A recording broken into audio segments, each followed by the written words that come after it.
They called her the Queen who united two crowns. But before her legacy was sealed in history, Margaret Tudor lived a life of power, betrayal, and survival. She was born in 1489, the eldest daughter of Henry VII and Elizabeth of York. The Tudors were still new on England's throne, their claim fragile, their dynasty untested. Through Margaret's veins ran both the red rose of Lancaster and the white rose of York. She was a living symbol of reconciliation, a reminder that peace had been bought after decades of civil war. But like so many royal daughters, her destiny was not her own.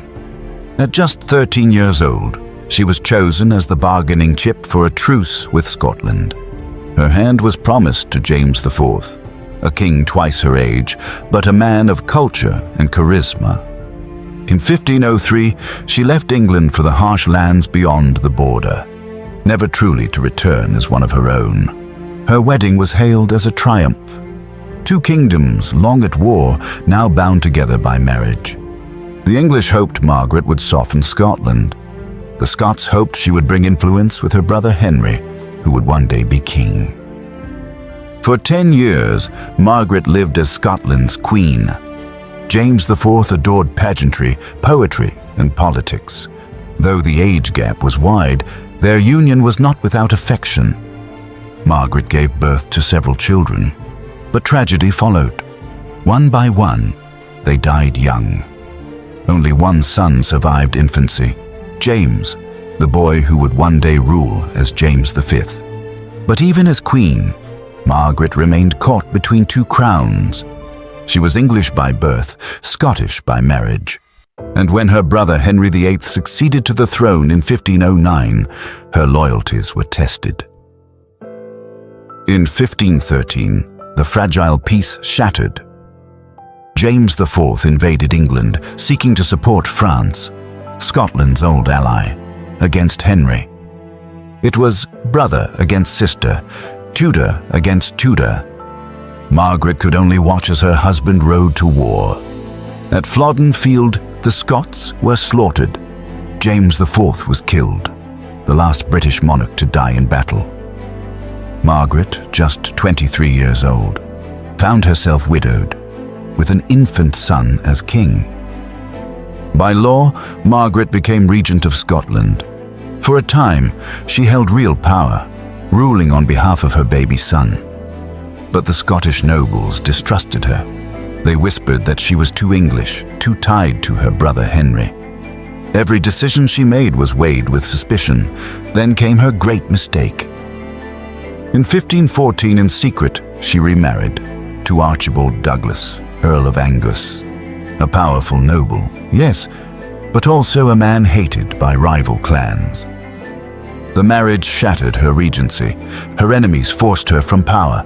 Her young son was taken from her care. Margaret fled across the border to England, broken, betrayed, and carrying another child. Her second marriage quickly soured.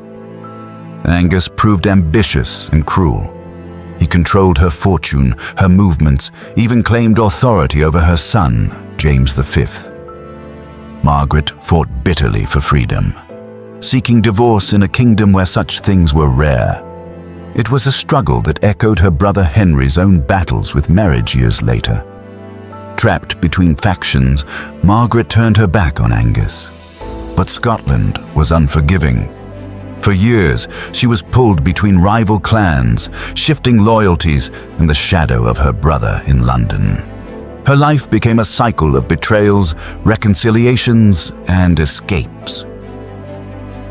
By the 1520s, Margaret was estranged from Angus. She had allied with her son, now a teenager, who despised his stepfather. James V grew fiercely independent, a king determined to resist both England and the Douglas family. In him, Margaret saw her greatest triumph and her greatest heartbreak. Her marriages had failed, her power had crumbled, but her bloodline endured.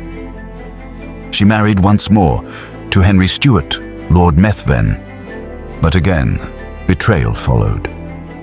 Even in her later years, Margaret was caught in a web of unhappy alliances, torn between the two crowns she represented. When Margaret died in 1541, she was just 52. Her passing was quieter than the tumult of her life. But her legacy was not in question. Through her son, James V, came Mary, Queen of Scots. Through Mary came James VI of Scotland. And through James came the union of the crowns. In 1603, a century after Margaret's marriage, her great-grandson inherited England itself. James VI became James I of England, ruling both kingdoms together. It was Margaret's blood, not her brother Henry VIII's, that united Britain under one crown. History often remembers Henry VIII with his 6 wives, or Elizabeth I, the Virgin Queen. But behind the scenes was a sister whose life was no less dramatic. A girl married off for peace, a queen turned widow, a regent betrayed by her own nobles, a woman who fought for freedom from cruel husbands, and a mother whose descendants would rule not just one nation, but 2.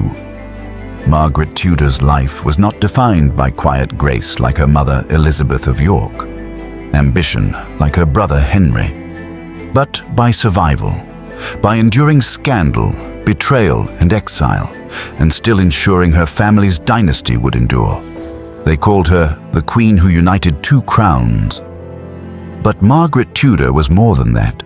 She was a survivor, and the true architect of a dynasty that reshaped the island forever.